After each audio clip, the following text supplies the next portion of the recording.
الحمد لأهله والصلاة لأهلها أعوذ بالله من الشيطان الرجيم بسم الله الرحمن الرحيم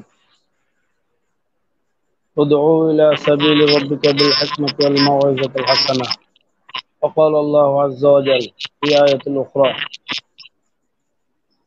ما سلككم في سقر قالوا لم نكن من المصلين ولم نكن نطعم المسكين وكنا نخوض مع الخائضين صدق الله المولانا العظيم فبرد الدروس الشريف اللهم صل على سيدنا ونبينا وشفيعنا محمد صلى الله عليه وعلى آله وسلم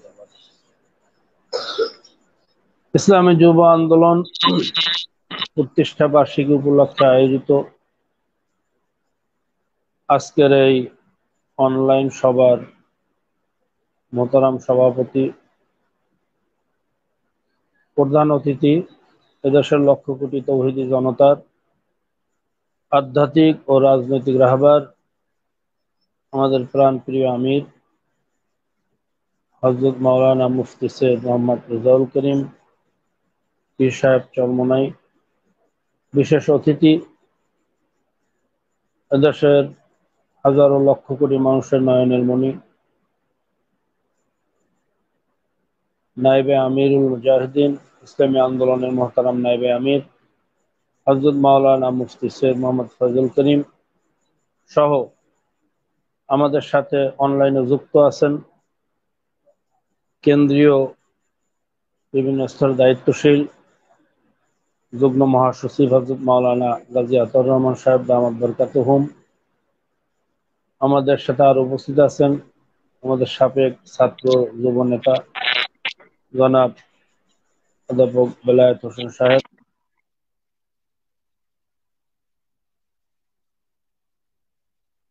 মোবারকবাদ এবং শুভেচ্ছা। সময় অত্যন্ত কম,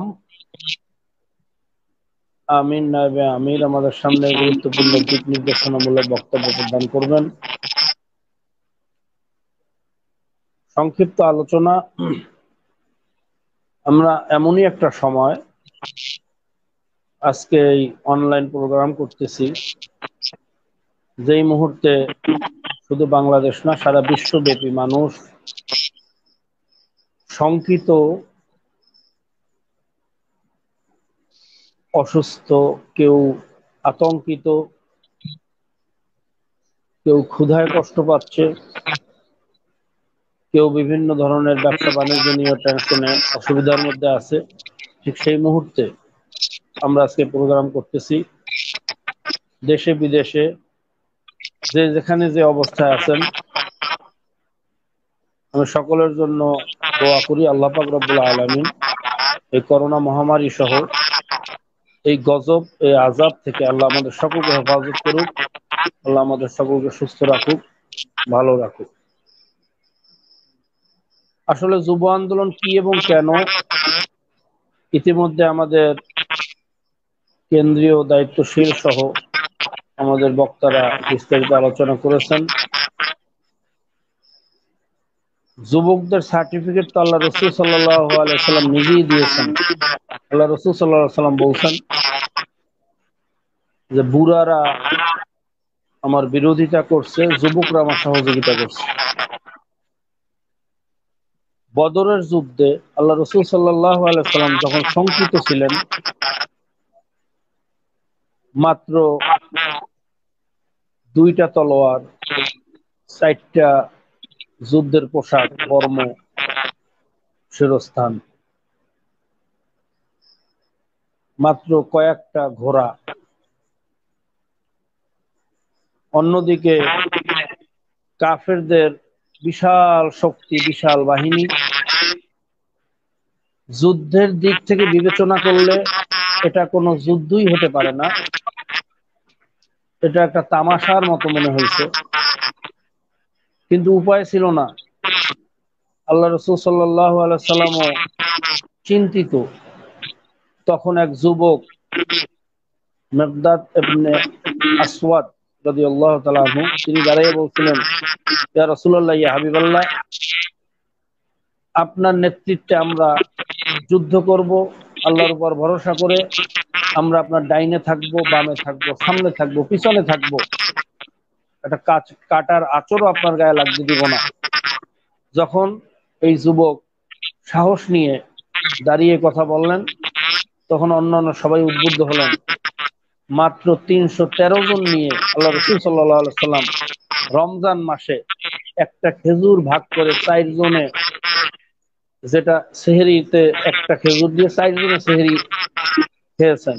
এই ক্ষুধার্ত অবস্থায় মাত্র 313 জন নিয়ে হাজারের উপরে কাফেরদের বিরুদ্ধে মোকাবেলা করে আল্লাহ পাক রব্বুল আলামিন বিজয় দান করছেন।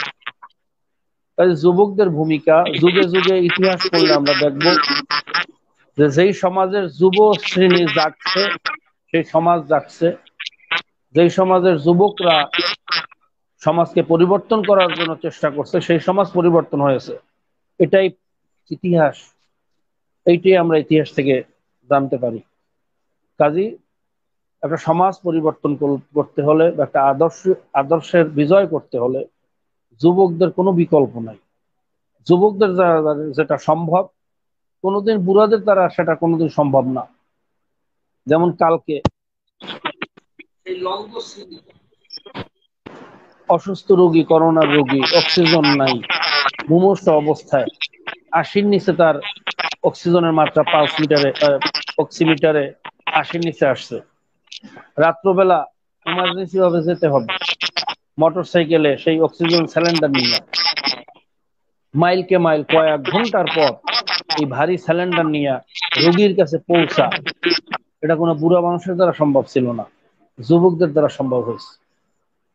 আলহামদুলিল্লাহ। আসলে বলতে হয়, বর্তমানে বরিশাল জেলা সহ সারা বাংলাদেশে মোহতারাম আমিরের নির্দেশে যে খেদমত যুব আন্দোলন করতেছে, ছাত্র আন্দোলন করতেছে, আজকে মানুষ মরুভূমির পিপাসার্ত একজন মানুষের কাছে মৃত্যুর আগ মুহূর্তে এক গ্লাস পানি যেরকম গুরুত্বপূর্ণ, এক গ্লাস পানি পেলে যেরকম মানুষ খুশি হয়, ঠিক তদ্রুপ একটা করোনার রোগীর কাছে যখন একটা অক্সিজেনের সিলিন্ডার নিয়ে হাজির হয়, তখন মনে হয় যেন সেই মরুভূমির পথহারা পথিকের মৃত্যুর আগ মুহূর্তের যে অবস্থা, পানি পাওয়ার পরে যতটুকু খুশি হয় তার চেয়ে বেশি খুশি হয় অক্সিজেনের সিলিন্ডারটা দেখার পর। এই খেদমতটা যুব আন্দোলন করতেছে, ছাত্র আন্দোলন করতেছে, ইসলামী আন্দোলনের যুবক ভাইয়েরা আমার করতেছে, যেটা বুড়াদের দ্বারা সম্ভব না। কাজী যুবকদের দ্বারা যেটা সম্ভব, বুড়াদের দ্বারা সেটা কোনোদিন সম্ভব না। এই যুবকদের এই পাওয়ারকে আমাদের ভালো কাজে লাগাতে হবে। কিন্তু দুঃখ এবং আফসোস, পরিতাপের বিষয়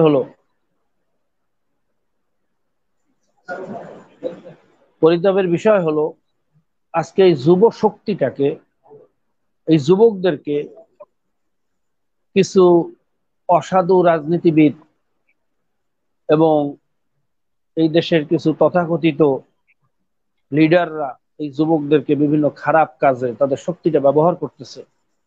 যুবকদের শক্তির বিনিময়ে তারা ক্ষমতার মসনদ দখল করতেছে। তার বিনিময়ে যুবকদেরকে কারো হাতে ফেন্সিডিল, কারো হাতে মদ, কারো হাতে ইয়েবা, কারো হাতে অস্ত্র, কারো হাতে টেন্ডারবাজি, কারো হাতে চাঁদাবাজির এই সুযোগ করে দিয়ে যুব সমাজকে ধ্বংস করে দিচ্ছে, যা পেপার পত্রিকা খুললে আমরা দেখতেছি। কাজী এই অপসংস্কৃতিকে রুখতে হলে, এই অপরাজনীতিকে রুখতে হলেও যুব সমাজকে জাগতে হবে, এর কোনো বিকল্প নাই।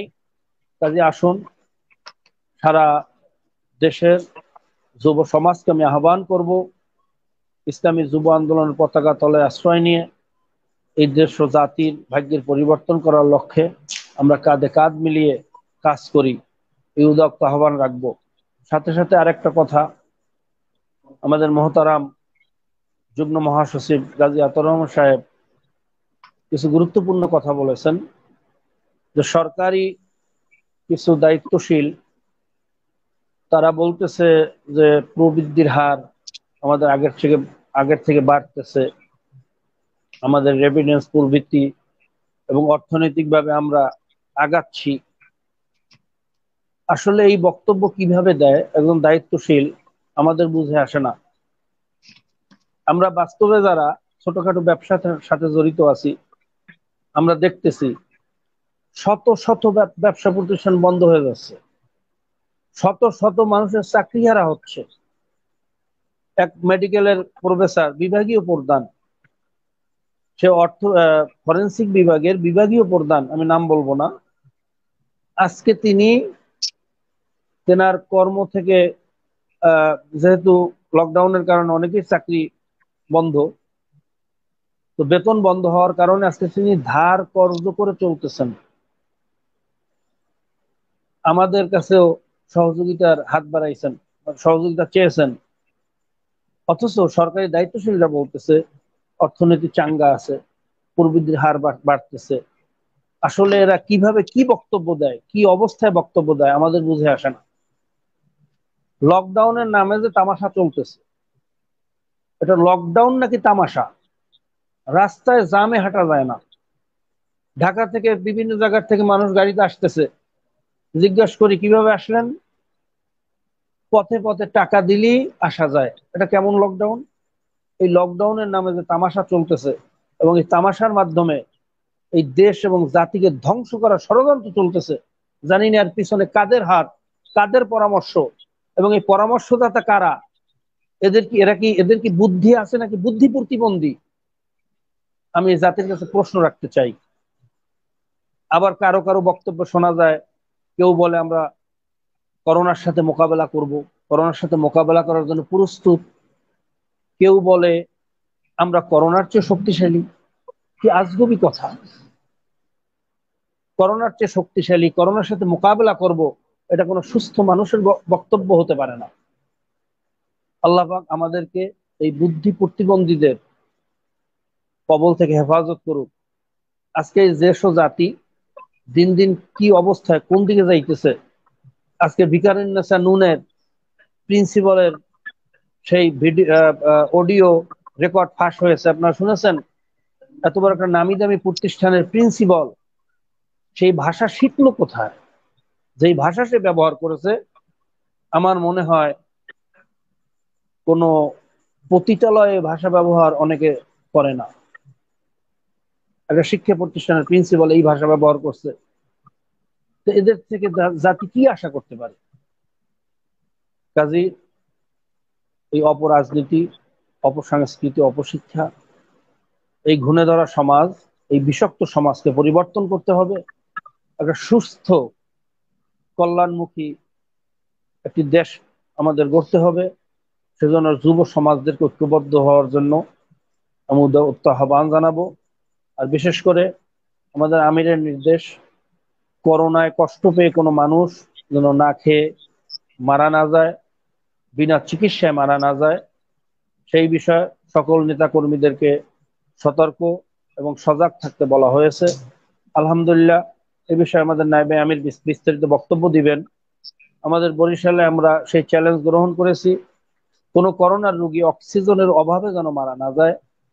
আমরা খবর পাওয়ার সাথে সাথে তার দ্বারে অক্সিজেন বোতল পৌঁছে দিচ্ছি, এবং কোনো মানুষ যেন খাদ্যের অভাবে কষ্ট না পায়, আমরা যথাসাধ্য চেষ্টা করতেছি।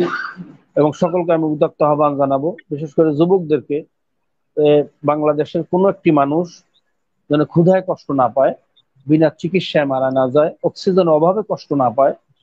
আপনারা ইতিমধ্যে জেনেছেন সারা বাংলাদেশ ব্যাপী আমাদের এই কার্যক্রম শুরু হয়েছে। আলহামদুলিল্লাহ, এই কার্যক্রম আরো যেন ত্বরান্বিত হয়। সাথে সাথে সরকারি দায়িত্বশীলদের প্রতি আমি দৃষ্টি আকর্ষণ করব। আপনাদের শুধু বক্তব্যে আমরা দেখি এই ব্যবস্থা হয়েছে, ওই ব্যবস্থা হয়েছে, কিন্তু কই এতদিনে, এই 2 বছরে অন্যান্য দেশ যেভাবে বাড়তি হসপিটাল কায়েম করছে, হাজার হাজার শয্যা বিশিষ্ট রোগীদের চিকিৎসার ব্যবস্থা করা হয়েছে, আমাদের দেশে সেই তুলনায় কি করা হয়েছে, কত পার্সেন্ট করা হয়েছে? কাজী ফাঁকা বলি না দিয়ে এই দেশ ও জাতির জন্য সরকারি দায়িত্বশীল যারা আছেন, আমি তাদেরকে আহ্বান করব, দেশ ও জাতির জন্য এই করুণ মুহূর্তে আপনারা ব্যবস্থা করেন, চিকিৎসা, খাদ্য এবং অন্যের ব্যবস্থা করেন। এই আশাবাদ ব্যক্ত করে, সকলের সুস্বাস্থ্য কামনা করে, দেশ ও জাতির কল্যাণ কামনা করে আমার সংক্ষিপ্ত আলোচনা আমি এখানে শেষ করছি। আল্লাহ পাক আমাদের সকলকে দুনিয়া এবং আখেরাতে মুক্তি দান করেন, কামিয়াব করেন। আসসালামু আলাইকুম রহমতুল্লাহ।